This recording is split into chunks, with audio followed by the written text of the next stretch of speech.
Tonight, consumer cries foul over spilt milk. Political parties call for election guidelines. And women encouraged to actively participate on the political front.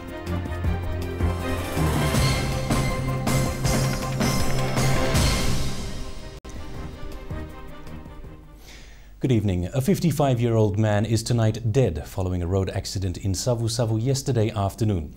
Police say the man was travelling along the Hibiscus Highway in a taxi when it veered off the road and allegedly hit a post and overturned. He was rushed to the Savu hospital but was pronounced dead on arrival. Meanwhile, the driver of the taxi is currently in police custody as investigations continue. Police are also investigating a separate incident in the Northern Division where the body of a 17-year-old boy was recovered from the Ngawa River in Lambasa yesterday afternoon. Spokesperson Ananai Soro says the victim was last known to have been driving a vehicle which was involved in an accident.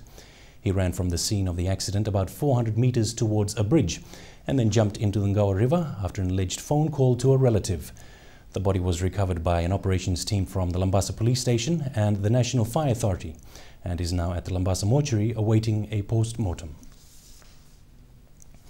Water sold in a milk packet. Sounds odd, but that's exactly what one consumer experienced today.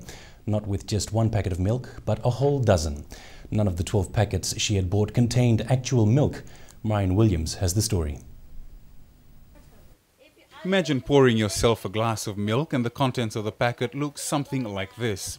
Well, one consumer on the outskirts of Suva bought a whole carton this morning and all 12 1-litre packets contained watery milky substance and certainly did not taste like milk.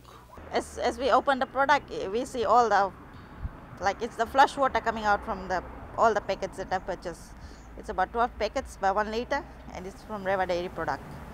It's one whole carton. And it's really disturbing, when I'm having a function of 150 people and trying to cook food for them, and in return, when I open, I see this product. It's really disturbing. Obviously disappointed, this consumer says she has contacted Rio Dairy, who have apologized and offered to replace her purchase. I have contacted them, and they are trying to compensate with me, but it's not the compensation I'm after. I'm talking in behalf of all the general public who have purchased the product, gone abroad. They have no means of communication and things like that. And how are they going to compensate to them? So my question comes as a whole, as a general consumer. It's not only myself only. Deo says she will formally lodge a complaint and that hopefully this does not happen again. Meanwhile, she has called on Rio Dairy to lift their standards of quality control. I would urge the Reva Dairy to upgrade their standards of quality, and go ahead, because they said they have gone through the quality check. If they gone through the quality check, this thing shouldn't be any problem for them. Comments are being sought from Reva Dairy. Marion Williams, Fiji One News.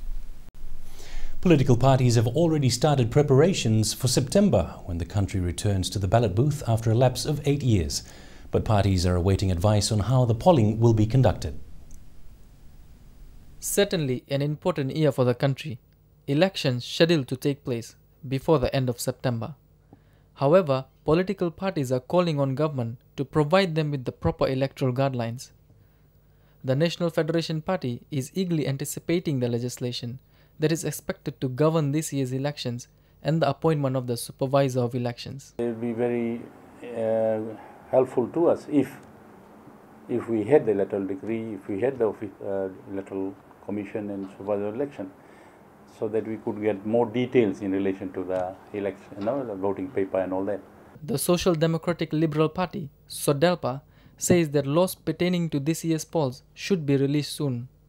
So parties and voters are aware of the process. We are ready. We await their regulations and will analyze the regulations. Meanwhile, the People's Democratic Party is looking forward to see the procedures for elections so they too can begin properly planning for the elections. The government must move more swiftly as far as appointment of supervisor of election is concerned, and other political or other decrees that will guide how the election is going to be held. And I think the comforting thing here is that there are consultants from various countries, European Union, New Zealand and Australia, who are handling the process, which sort of gives us a lot of confidence. Sodelpa adds that they are willing to work with government in the build-up to democratic elections in September. And at least they should talk to us. I know that they, if they think they have all the answers, they will tell us the answers so that we can at least give them the response before it is too late. It's a cast iron before they cast it into cement in terms of regulations and decrees. Meanwhile, under the constitution, each party may nominate no more than 50 candidates for this year's general elections. Pratish Raj, Fiji One News. And in the build-up towards the September national elections, government has urged more women to effectively participate in Fiji's transition to democracy. The Ministry of Women has provided training to 236 Maramani Yavusa around the country, hoping to educate them on this year's polls. The ministry will also be in contact with 1,000 women leaders in local communities to encourage women to actively participate in politics. This is being done in collaboration with UN Women. Political parties and having the confidence and the skills to promote themselves should they want to serve in leadership committees where they could begin to nurture their leadership skills and also be involved in policy decision skills and progress towards the confidence to stand in the elections, and hopefully we'll have many more women to stand in this coming election. Dr. Luveni, however, says women should be nominated and voted into Parliament based on merit and not given special preferences. We need the women to show the knowledge and skills that they have acquired in the past few years, so that they prepare themselves on their own to make decisions in the coming elections, and also to prepare themselves to stand for the elections for those that would like to stand. In the news ahead, Capital City welcomes its first cruise ship for this year.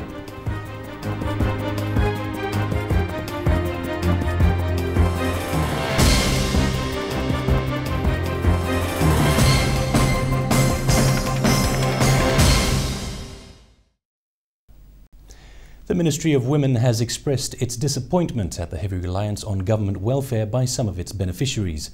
Minister Dr. Luveni told our reporter Halitesh Dutt that some of its assistance, especially to women groups, are not utilized to its full potential, and there isn't much effort by some to move from the state of welfare to workfare. 2013 was nothing short of a challenge for the Ministry of Women, Social Welfare and Poverty Alleviation. Apart from working on new income-generating projects for its recipients, keeping up with the momentum of the existing ones was an uphill battle. There has been a tendency for women's groups to start a project and then it dies off.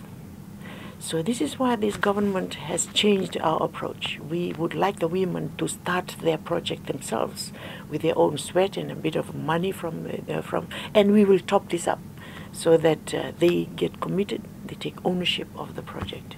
This now calls for a more stringent monitoring measures to be put in place on its existing projects by the ministry. We are intending to strengthen this, to monitor the progress of past projects, to ensure that it is sustainable, it is alive and well.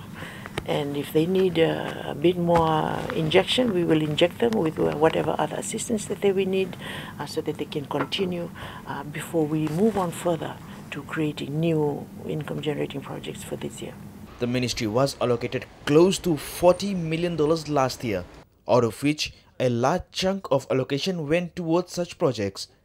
Dr. Luveni says all projects should be sustainable, giving taxpayers' money a better return. To realize that to go into business needs hard work, and any business to be successful requires hard work by the women, to be educated, to know what they are going into, and also to have the support of their counterparts. Dr. Luveni says the ministry will only assist beneficiaries who can identify their own projects and show enthusiasm in making it a worthwhile business venture. Halitesh Dutt, Fiji One News. Real estate agents in the country will soon have a code of ethics.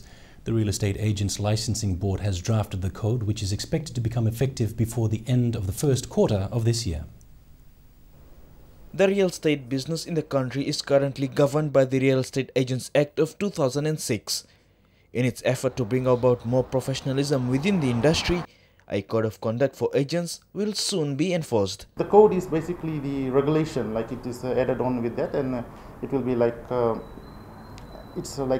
related to the day-to-day activities, like how they conduct their business, how they dress up, what the presentation is, and it's more like the ethics. It's just now a matter of time when the code will come into play. The board may next year, with consultation of the stakeholders such as real estate agents and Consumer Council, Commerce Commission and government ministries, then we'll implement the code of conduct for the real estate agents hopefully by first quarter of next year. The objective is also to reduce the number of complaints received by the board against the agents.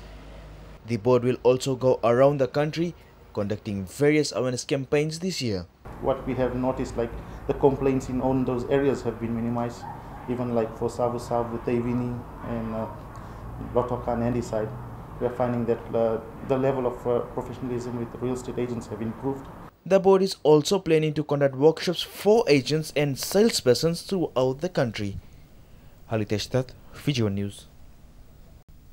A few days into the new year, and Suva today welcomed its first cruise liner. The streets were busy with tourists trying to get their hands on the best local handicraft and souvenirs. These visitors thoroughly enjoying the sunny outdoor weather after having spent New Year's on board. We're really enjoying this cruise. We have been to the South Pacific, to lots of islands, but people are so friendly, especially in Fiji. I love the Fijians. They're very, very nice and kind people. They say hello to you on the street and they smile. Everywhere, bula, bula, bula. Bula. Over the last few months, Suva has recorded an increase in the number of cruise liners and tourists visiting the capital. But local handicraft vendors say while there is an increase in visitor numbers, business has not been so good, saying bigger companies are taking the chunk of the tourist spend yield in Suva. The big sharks are eating the small fishes. So we're actually struggling. A lot of people think that when the ship comes we make a lot of money, but it's not like before. I mean, I believe that the government or some kind of authority should look into our industry, especially as artists, in order for us to survive, to get something going for us. Turning overseas, and a horrid crime in India where a 16-year-old girl was gang raped during two separate incidents by a group of men in Kolkata. She died on New Year's Eve after she was set on fire. Police are now trying to determine if it was the group of men who previously attacked her or if it was a suicide, but her family is calling for justice. I'm on the banks of the river Hooghly in Kolkata. Hindus consider this river sacred. The family of the young girl who was gang raped and later died have just completed some final rituals here in accordance with Hindu rites. The family was visibly shaken. Her father spoke out and he said he wants justice for his daughter. He wants all the men involved in the gang rape to be hanged. I cannot be bought. Apart from wanting the men hanged, I don't want anything. I don't need money. According to the family, the victim was 16 and gang raped twice in October. The second time was when she was on her way back from the police station after filing a complaint about the first attack. She died on December 31st following burn injuries. Some media reports say she committed suicide, but her family says she was burnt alive by the culprits. There is anger on the streets of Kolkata and a deep sense of disappointment because the city has always taken great pride in being a city of culture, a city that respects its women, and a city where its girls have always felt safe. Now here's news for those of you who may be hooked on the social networking site Facebook. Facebook is facing a lawsuit. The plaintiffs say the social network has been intercepting private messages between friends and giving the information to marketers. Two Facebook users have filed the lawsuit in California. They now want the lawsuit to be given class action status, suggesting 166 million Facebook users around the United States would be eligible to join. Facebook has so far refused to make any comments to the media. While the lawsuit is expected to go ahead, some media outlets have reported that Facebook believes the allegations are without merit. Coming up in sport, Colony South's pre-season game and 3-day tournament for amateur boxing.